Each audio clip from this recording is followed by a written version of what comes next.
Mag-check tayo ng starter bago natin i-assemble. Ito ay nilinis na natin. Nilihan na natin ito. Saan ang ating liha? Wala na yun. Lagyan pa natin ang liha.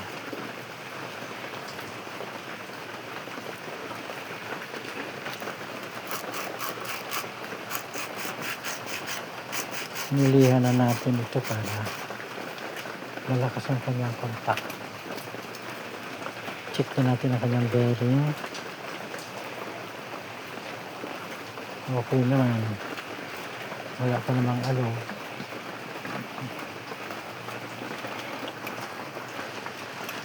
Check natin yung kanyang plunger kung balik. Okay. Balik. Ngayon, salpak natin itong kanyang armature para salpak natin itong gayahin din natin ito para lumakas yung kanyang contact.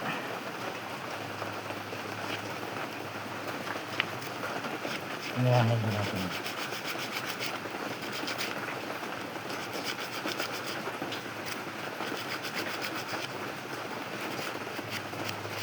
Kasi pag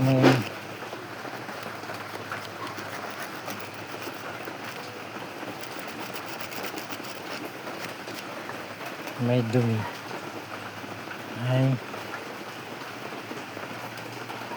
nababawasan ang kanyang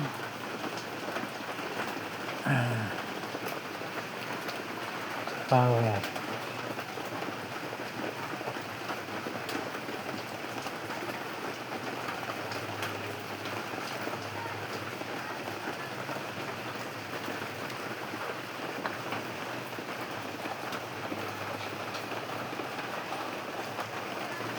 Kabit na natin para ma-testing.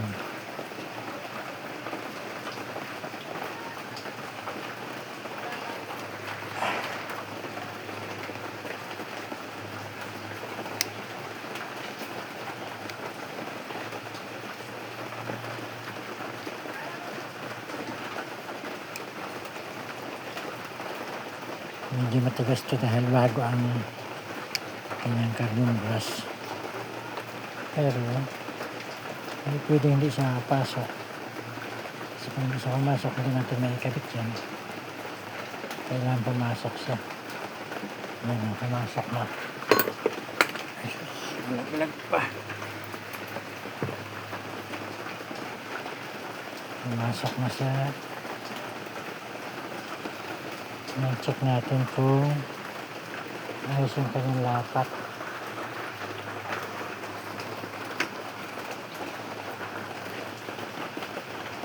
Bago natin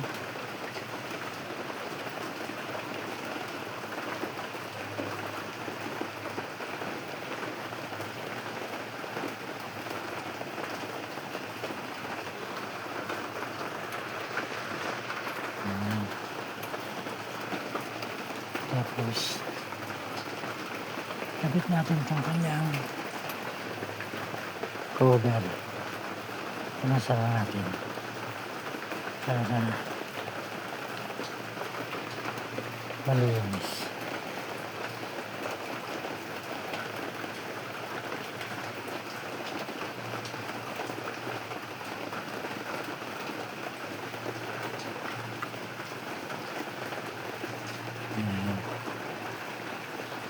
Oops. Tapos ilagay natin yung kanyang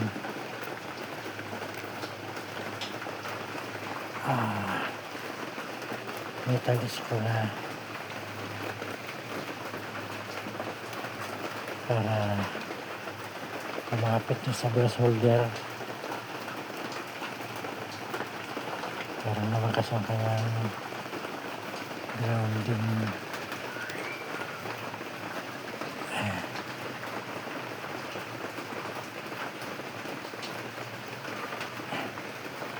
Tapos kabit natin yung kanyang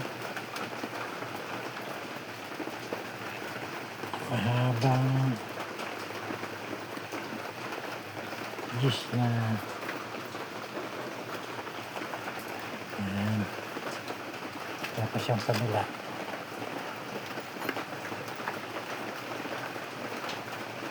hindi ko ito ginamitan ng impact juice kasi kaunti lang naman yung pipihitin. Ito na lang mga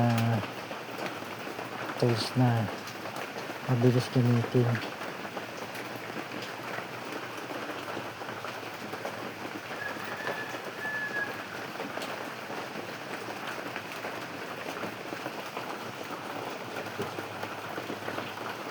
Kasi yung impact mabilis pag maraming gagawin.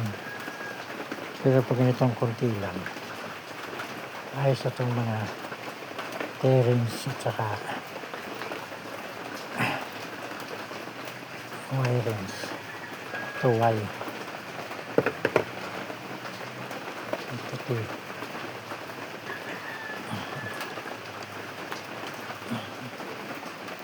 Kailangan ito hapit na hapit para ang kanyang grounding ay hapit na hapit din. Tapos itong kanyang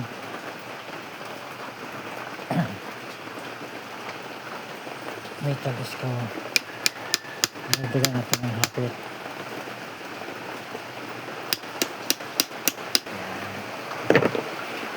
Tapos itong kanyang solenoid ay check upin din natin kung okay yung kanyang laman loob.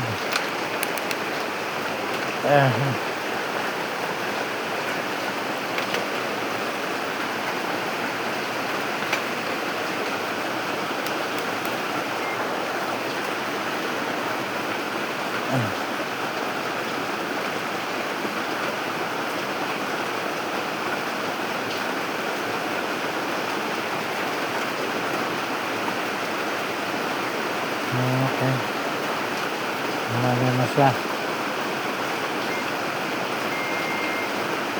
Nilagyan natin ng buzzer para mabilis. Dito natin ito ikukunikta sa terminal ng switch. Tapos tingnan natin kung may continuity siya dito sa positive terminal. Kasi pag meron yung problema. Pero pag wala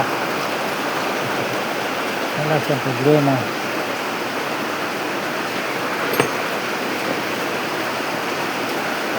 Check natin kung nahapit naman ito. Okay. Okay, hapit na. Kaya kailangan pag dito natin dumikit wala siyang continuity. Pero pag dito sa kabila meron siyang continuity. Ayan o. Nagkaroon ng buzzer sound. Tapos pag dinikit natin sa ground kailangan wala. Kaya pag meron grounded na to. Ayan o. Wala o. Wala. Ngayon doon sa kabilang dulo ng switch ito ang papunta sa motor. Kaya pag ito ay tinister natin kailangan magkaroon siya ng continuity. Ayan o, may continuity. Ito yung papuntang motor. Dito yung tatakbo. Dito yung tatakbo. Dito yung tatakbo. Kaya kailangan yan wala. Ngayon dito naman tayo sa kanyang yung terminal na dalawa. Kailangan yung terminal na yan ay wala siyang continuity. Ayan o. Hmm. Walang continuity. O dito wala rin. Diyan wala siyang continuity. Dito wala rin. Pero pag yan ay tinulak ng plunger, magkakaroon niya ng continuity. O yan, natin na. Itulak natin na. O yan o. Ayan, nagkaroon ng continuity. Kasi tinutulak yan ng plunger.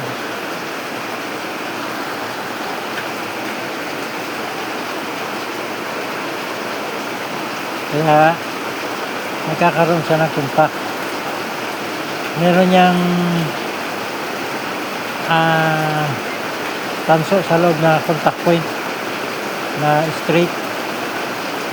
Kasi ito dapat bilog, pinalitan na ng straight kasi yung bilog manipis na. Kaya kailangan yan pag ito ay nagkaroon ng power, tutulak ang kanyang plunger, magkakaroon siya ng power. Yan o.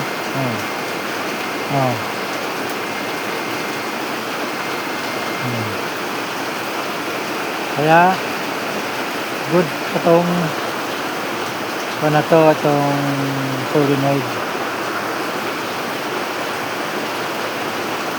Kabit na natin.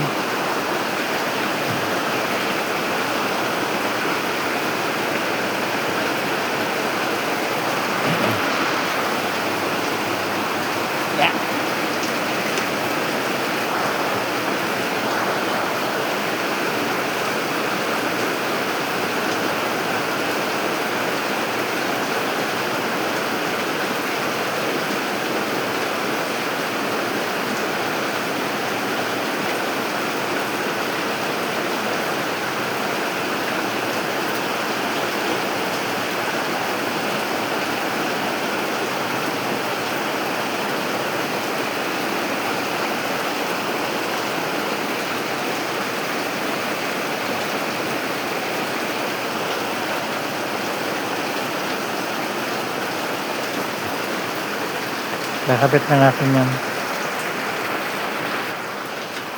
Kabit na natin itong kanyang starter motor terminal.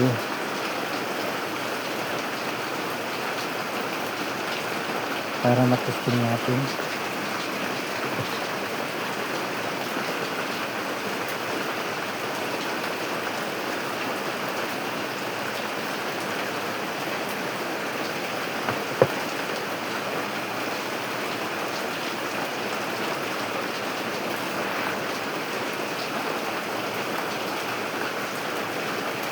Ang kanyang lagyan natin siguro ito ng langis.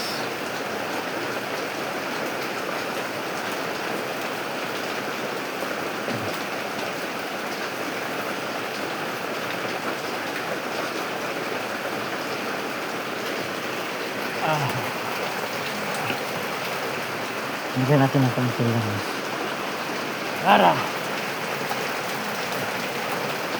ay malambot itulak. Kasi pag matigas itulak, nasabit, nababawasan pang pwersa.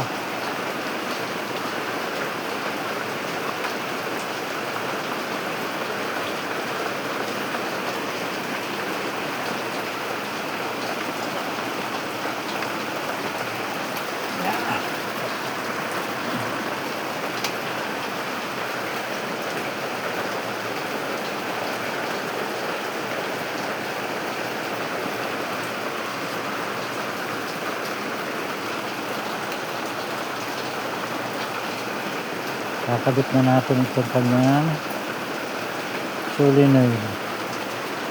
Itong maikli, dito yan yung mahaba sa positive terminal ng battery.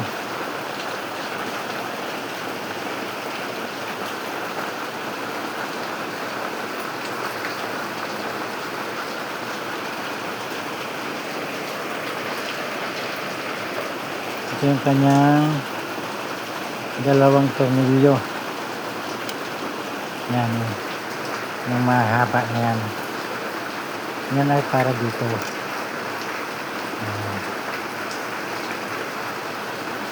Ngayon ipahiga natin para kitang-kita. Kasi pag hindi nakahiga, medyo nakatago ng kanyang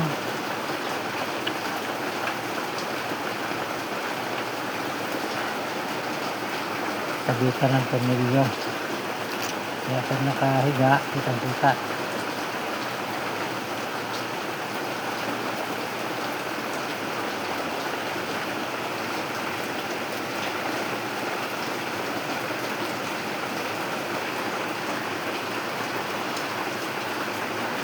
Tapos titinan natin to.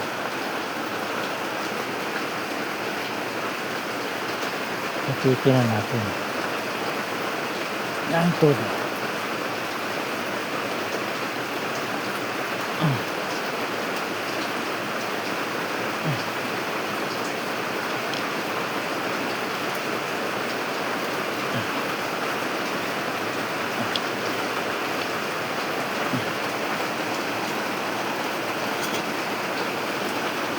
Tapos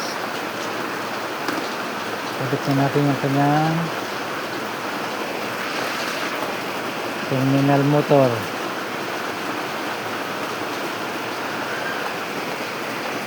Yeah.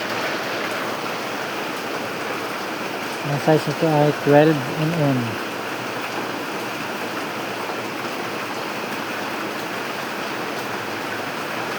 Sakto lang hapit. Huwag pakasobrahan.